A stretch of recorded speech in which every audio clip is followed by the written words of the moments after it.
Well, welcome everyone to KREM 2 News at 5. I'm Mark Hanrahan. It's good to have you here. I'm Whitney Ward.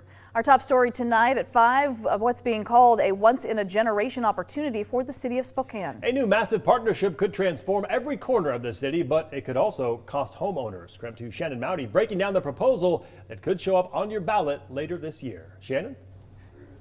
Yeah, unveiled just a few hours ago, Spokane Public Schools and the city's Parks Department is partnering in what they call efficient and innovative government, and they say together they'll be able to do more with less of your tax dollars. Thursday, the Hive was abuzz. Crowds and cameras for Spokane's possible next chapter. I want to tell you about how two governmental departments came together to develop the great community story. Spokane Parks and Spokane Public Schools will likely come to voters this fall to ask for more taxes to pay for more than 200 projects, except they're working together to do more with less money. It is the key to making sure that we use the most out of the taxpayers' investment. Spokane Parks and Rec is proposing a $240 million 20-year levy. The school district will run a separate but aligned $200 million 5-year bond. Working solo, those separate initiatives would cost property owners 31 cents for every $1,000 of home value. But together, both entities say it would cost 29 cents per $1,000 to fund those more than 200 joint projects. It is incredible, the opportunity that we have in front of us. We can leverage these investments and accomplish so much more between the schools and the parks. If passed by voters, the tax measures would mean upgrades to every city park and new facilities for anyone to use.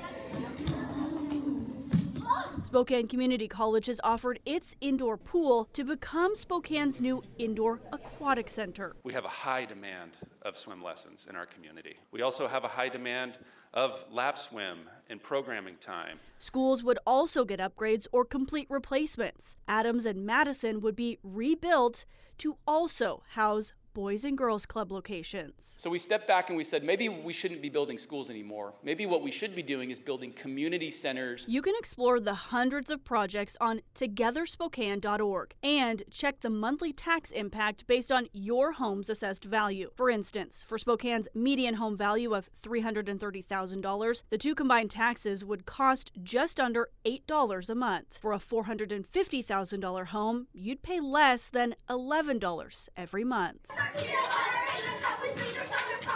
Together Spokane leaders say it's an investment in a new story for Spokane's future. It was obviously heartbreaking to not pass a bond, but it might have been the best thing that ever happened to Spokane. If approved by the school and parks boards and city council, these two ballot measures could be on your ballot in November. Shannon Mowdy, KREM 2 News. All right, Shannon, thank you very much. And we are calling for a new weather impact alert for Sunday. The big melt-off is underway. It's getting warmer outside, making for a big slushy mess. Turning now to our chief meteorologist, Jeremy Legoo. Right before the show, Mark said, are we ever going to be out of a weather impact alert? It's true. And I said, nope. It just feels like we're stuck in it. Listen, the commercial ran right before the show as well that said it's not hype. And you're probably going, buddy, you're hyping it. I am not hyping it. This is going to be worse than I even think it is. 34 degrees is where we currently sit. And right now, we're doing a decent job of starting the big melt. 42 out in Ritzville, mid-30s in eastern Washington and North Idaho. Not all that bad. Overnight, we're going to drop down below freezing. So just know you'll likely encounter some ice tomorrow morning or frozen slush or whatever it winds up being that you saw this morning. Have the chance of seeing it again. We already have flood advisories in effect. I do think we have an area, I really, really do, where we are going to see a little more activity. Let's just do a bunch of hash lines with arrows on them, I guess. In this area where you see the white lines that I just drew, ignore the arrows. I don't know how to get rid of those right now. I do know how to get rid of them, just not right now. That's where I think we are going to see our flood advisories expanded. Reason being, I can use the arrow to my advantage. We have a giant push of moisture coming in off the Pacific. It's just a direct tap of moisture the way those arrows are pointing. That direct tap of moisture puts a ton of rain in the forecast and warmer temperatures. Friday, we'll see a little bit of mountain snow. Overnight Friday into Saturday, a quick shot of rain, but the real rain arrives later in the day on Saturday and takes us into a very, very wet Sunday.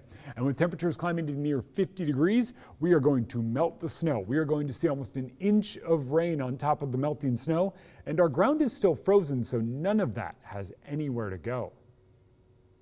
All right, sounds good, Jeremy. Thank you very much.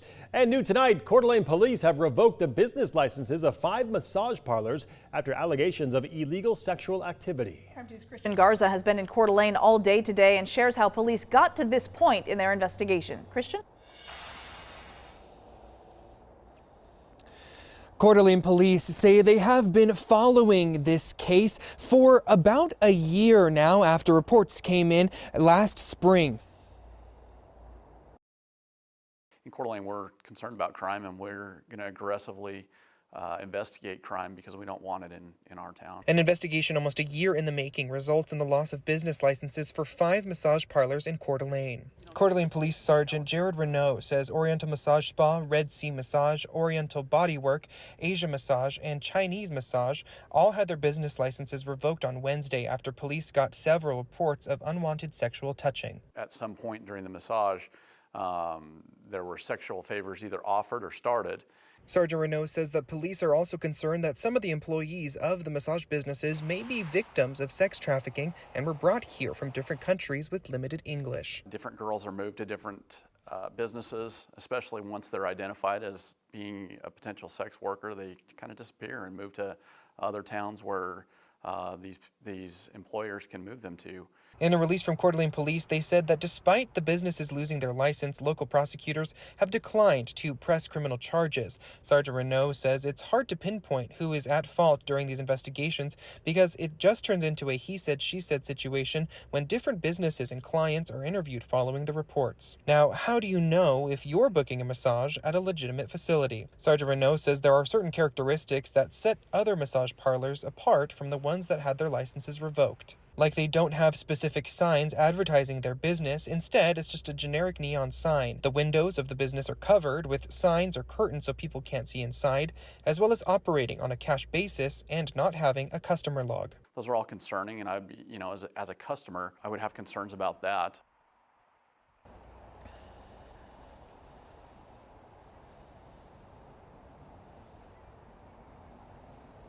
Coeur d'Alene police say and ask if anyone has any additional information about any of these parlors to contact them directly. And if you or someone you know is dealing with domestic violence or sexual abuse, we have a hotline that you can call up on our website, KREM.com. In Coeur d'Alene, Christian Garza, KREM 2 News. Christian, thank you. In other news tonight, a train collided with a car in Medical Lake early this morning. Spokane Fire District 3 says there were 2 people in the car at the time of that crash. That crash closed the roadway for a few hours today, but it is back open tonight. They both were transported to the hospital with only minor injuries. In another incident in western Washington earlier today, a trooper had to stop someone driving the wrong way on I-90 by crashing into them. You can see the trooper swerve to get in front of the driver, and that's when the driver tries to pass around that trooper before hitting the patrol car head on. The driver is under arrest, suspected of DUI. Now still ahead at 5 tonight, we are taking a closer look at this year's Bloomsday artwork. Bloomsday 2025's poster was revealed earlier today, along with a lot of race information. We'll tell you all about it. We don't have a dedicated parking improvement fund that has any money in it currently because we've just never really collected much in lieu fees before. Then free parking may be coming to an end in Sandpoint. Find out why the city is considering charging for spots. That story coming up next.